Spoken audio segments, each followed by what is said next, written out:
Hello, welcome to Boys Town. Today it's a cloudy, cold day here in the village of Boys Town, and we're going to be doing our Facebook Live from our award-winning Hall of History Museum. And in this special building, we preserve the history of Boys Town, and we talk about our history and then what we do today to serve our boys and girls and families across America. And coming up very soon are the Olympics. And Boys Town does have an Olympic history, and many people might be surprised. We actually had one of our former students be in the Olympics, and we have an artifact from the Olympics that most people usually don't have, but we have one here in the Hall of History. But I first would like to start with the special story of one of our former boys that went on to be in the Olympics twice, if you can believe it. And his name was Charles Deacon Jones. And Charles came here to Boys Town back in 1948 from St. Paul, Minnesota. And we have a neat little story about him. I pulled out some pictures and stories about him here. And he has a memory here, and he kind of describes him arriving at Boys Town. And he walked up to one of the buildings and tried to go to the door, and the door was locked. And he actually burst into tears because you can imagine coming from Minnesota to a new place like Boys Town. He didn't know anybody. And then a gentleman pulled up on a scooter to welcome him to Boys Town. And who was it? But Mr. Ken Kawami. And Ken Kawami was an employee here at Boys Town. And he was actually one of the Japanese internees that Father Flanagan had brought from the camps during World War II. And Ken stayed here at Boys Town to work for many, many years with the children here. So he was the first person to welcome Deacon Jones to the village of Boys Town.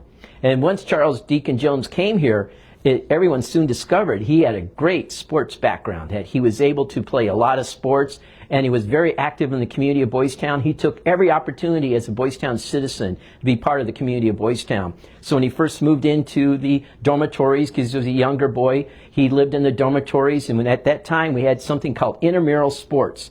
And that was something that they had here on campus, and they had all different types of sports: basketball, ping pong, everything you can imagine. And with 900 boys, you had to keep them busy. So everybody was part of the intramural sports program. So that's where Deacon began to shine. And playing the different sports, the coaches said, this young man has really athletic skills. He's doing fantastic. So over time, he moved up through those intramural sports, and eventually when he got into high school, he was joining the sports teams, first as a junior, sophomore, and then as a senior. And he proved to be one of the greatest athletes that ever came out of the village of Boys Town, and we're so proud of him. And I have some images of Deacon here I'd like to share with you. He was an outstanding football player. There he is right there with one of his fellow football players. And when he came to Boys Town again in the early 1950s, he graduated in 1954. It was at a time when our football team was still traveling across the country to play other teams due to the fact that some schools didn't want to play us because we had African American students, and they didn't like our teams were integrated. So because of that, we have our bus here in the Hall of History called the Flex, and the boys would get on that bus and they would travel across the Midwest to find other teams to play.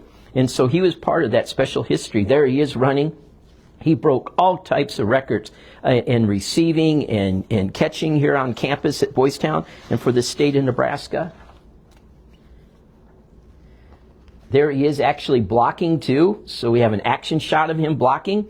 And again, they traveled all across the Midwest and actually to the East and West Coast too to play opponents at that time. And he loved playing football. He said that was one of his favorite things to do, is travel with the team and go across the United States.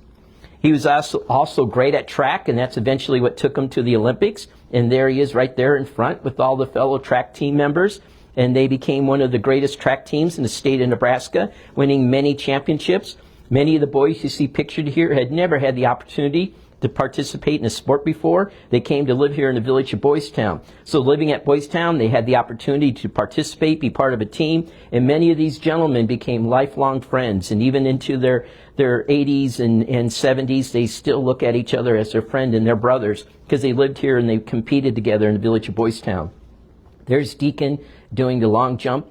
He was great at steeple and the long jump. He just participated again in every opportunity to be part of the sports program at Boys Town. And just not football, but track and field. There he is in another action shot of him running and breaking records in the state of Nebraska in just about every area of track and field. He also was a great basketball player, and he was actually part of the first basketball team that won the state championship for Boys Town. So this is really exciting. That's a picture of him in our field house. You can kind of see all the windows there of our beautiful field house that is still used by the boys and girls here in the village of Boys Town today. And there he is with his fellow basketball players. And this is the team that won the first state championship in basketball for the Village of Boys Town. That was about 1953. And so it was a huge achievement for the boys to do that. And then there's their coach right there, Coach Palrang, who our field house is named for here in the Village of Boys Town. He coached basketball, he coached football, he did just about every sport here for the boys. We were very lucky we had him. And you know, Deacon, again, when he was here, he appreciated Boys Town, and he took every opportunity to be active in the community of Boys Town. And we have his yearbook right here. And I'd like to show you, for every boy that would graduate back in the 50s and 60s, they would put their accomplishments. So there's Deacon's picture, and it lists everything that he did here in the Village of Boys Town. And it talks about where he came from, and then when he arrived, and then it shows he was part of the choir. He was part of the commissioner. He was one of the commissioners voted by the boys to represent them. And then it lists all the awards, the Monroe Award, Kiwanis Awards, all these different special awards that he won here in the Village of Boys Town. So you can see how active he was, just not in sports, but as leadership for the other boys here on campus, because many of the boys here on campus looked at the athletes to be role models. So he was a fantastic role model for the other students here at Boys Town, showing them that he worked out academically and sports-wise. There's a unique here notice at the bottom. What did he kind of major in? Barbering. So it says that he was a part of the barbering course here on campus, where we had the trades, and they encouraged all the boys to learn a trade. So barbering was one of the trades that Deacon picked up and learned how to do. And that was very important to him eventually, because when he went on to the Olympics, he was a barber. And we have a little more stories on that too as we come along. Once he left Boys Town, he went to the University of Iowa. And there he is coming back and visiting Monsignor Wegner, the director of Boys Town at the time, with fellow members, coaches of the Iowa track team back at that time. And at the University of Iowa, I wrote it down here so I could keep it. In 1955, he became the first African American in NCAA cross-country history to win a championship. And he also won the NCAA 2-mile title in 1957. He set Big Ten indoor and outdoor records in the 1 and 2 mile runs, and he still holds the school record for the 3,000-meter steeplechase. So even when he left Boys Town, he went to the University of Iowa. He was breaking records at that time too, and barriers, representing the idea that all children, no matter who they are, their race or their religion, can succeed in life in fulfilling Father Flanagan's dream. That's what he wanted for all the children that were here at Boys Town at that time, and even today that carries on here in the Village of Boys Town. This is an image of him because when he was at the University of Iowa, the Olympics were coming up, and then he's trying out for the Olympics. So there he is right there trying out in the steeplechase, getting ready to go off to the Olympics. And you can imagine how exciting that was for him to have that opportunity in 1954 to go to Australia to participate in the Olympics. And he was so excited. Before he went to Australia, he visited Boys Town again. In fact, here's the picture that we just saw that ran in the Boys Town newspaper talking about him. We were so proud of him. They ran it in the Boys Town newspaper so everyone to see, the Boys Town Times, describing how he's getting ready to go off to the Olympics. You know, the children at Boys Town consider Boys Town to be their family. So he definitely came back to visit Father Wegner again, and that's some of the trophies. You can see all the different trophies that he won, medals and other items and awards, and he brought them all out. They laid them all out in Father Wegner's office, and he could show Father his achievement. And that was also done for the other children here at Boys Town, the alumni and the present students at that time, just to show them what can be accomplished through dedication and working hard. You can achieve your goals. So that was a very exciting day when he came back and laid out all his trophies and awards to show his family, Father Wegner and the other kids here at Boys Town, what it was like to succeed.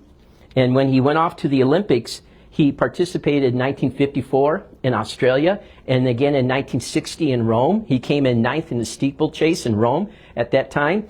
And beyond just participating in the Olympics, he made many good friends there. I mentioned barbering. Well, he learned that skill here at Boys Town, and when he went to the Olympics, he was the barber for the other athletes there. And actually one of the athletes he cut the hair for was Muhammad Ali at the time, who was there for boxing. So he made many good friends there, and they remember coming to him, getting their haircuts, and he was helping his fellow athletes back at that time too. Eventually when he left college, and he went to Chicago and worked in the education system in Chicago for many, many years. And he has since passed away, but he is remembered here, there's a great pictures of him here, Deacon Jones. He was inducted into the Nebraska Sports Hall of History, and then also the African American Sports Hall of History. And here in the village of Boys Town, we actually have those banners on display at our field house. So every day our boys and girls go into our field house, they walk past his banner and see what can be accomplished by one of our students here. He came to us as a homeless young man that nobody wanted, and he turned into one of the greatest athletes in Boys Town's history and impacted the lives of thousands of children as he worked through the Chicago education system. So he represents one of the boys that Father Flanagan would be very proud of. He was proud of all the former boys that came to Boys Town and girls even today. But Deacon Jones represents those kids who really went out and made impact on life and contributed to society. And it's just an amazing story that if he hadn't had the opportunity to come to Boys Town, he probably never would have gone to college and then participate in the Olympics. So it's a great success story about the Olympics connected to Boys Town. So we're very proud of Deacon Jones, and we preserve his memory here in the village of Boys Town. Also here in the Hall of History, we have a unique item. And this is an item that came from the Olympics back in 2002. And it's the Olympic torch. Because at that time, the Olympics were in Salt Lake City. And the Olympic torch was traveling across America. And the Olympic Committee actually contacted the village of Boys Town. Said, would you like the Olympic torch to come through the village of Boys Town? And we said, we would love to have it come through the village of Boys Town. So what they did was they set up a special event for it to come through. And on that day that was selected, our mayor of the village of Boys Town at the time, her name was Amanda, was selected as one of the people to actually carry the torch. And we have a picture here, a little story of her carrying the torch in the village of Boys Town. But what was unique about that day, they came into our village of Boys Town. I was actually here at the Hall of History at the time. They shut down the streets. We thought Miss Amanda would carry it all the way through the village. We didn't realize it would be done in segments. She would only carry it for about half a mile or a few hundred yards. So we had all these different people in the village of Boys Town waiting for their family member or friend to carry the torch. So Amanda, she got to carry her segment. But as the Olympic torch was coming into the village of Boys Town, they encouraged all the staff and students to come outside and stand on the sidewalks. And then before the torch came, trucks came through, Coca-Cola trucks. And they had flags and banners, and they handed them out to everybody. And they said, please wave these as the torch comes through the village of Boys Town. And there were police cars, and there were fire trucks, just a whole parade. So they came through, and we all got our flags and banners. And then eventually Amanda came through carrying the torch, and we all cheered for her. And then after she came through, came trucks from Coca-Cola Company, like the trucks you see at Christmas time, only they are painted white for the Olympics, and they gave everybody bottles of Coca-Cola. So everybody standing along the line got a bottle of Coca-Cola. So it was an exciting event in the village of Boys Town at the time. The boys and girls loved it because nobody had ever seen anything like it before. I had never seen anything like it either. So it was an exciting day when the Olympic torch came through the village of Boys Town. And after Amanda carried it through, they told us she could actually purchase the torch. And so we said we would definitely want to buy that torch and put it on display in the Hall of History. So that's why we have the torch here on display in the museum. And then we bought the stand. The stand was as much as the torch. We were shocked how much that cost. But we wanted to have that here in the Hall of History so it's preserved. Because that was a unique experience when the Olympics came into the village of Boys Town. And so it kind of went back to Charles Deacon Jones, that special achievement that he accomplished. And then the Olympics actually came in through our village of Boys Town. And this past Christmas time in the village, we actually did our version of the Olympics for the boys and girls here because they were here for the Christmas holidays. So all the houses came together at our field house. They played all different types of games, and the kids actually got medals of that time too. So it was a kind of continuation idea of the concept of Olympics taking place here in the village of Boys Town, because we're always thinking of new ways to encourage the boys and girls to have positive thinking and achieve something. And having the Olympics through Deacon Jones and the torch and then the little games we just had with the kids is all part of that. And the Olympics will be starting up in early February. I believe February 6th is when they're going to beginning. And it's going to go for a long time. So we're going to support our American athletes and all their achievements. They've taken a lot of effort to get there. And if you'd like to have a little tiny bit of the Olympics here in this region, you can come to the Hall of History. And you can actually come and see our torch here on display in the Hall of History. And people can see that we're open 7 days a week. And we encourage people to come out and visit us. We're open year-round here in the village of Boys Town. Everyone is always welcome to come learn about our mission and how we serve families and children, and how it's so important that our programs continue as the number of children and families in need grow every year. So if you'd like to learn more about Boys Town and how you contribute, please go to boystown.org and learn about how you can help preserve Father Flanagan's ministry and help more and more boys and girls every day. And I hope to see you soon here in the Hall of History, and thank you for joining me today.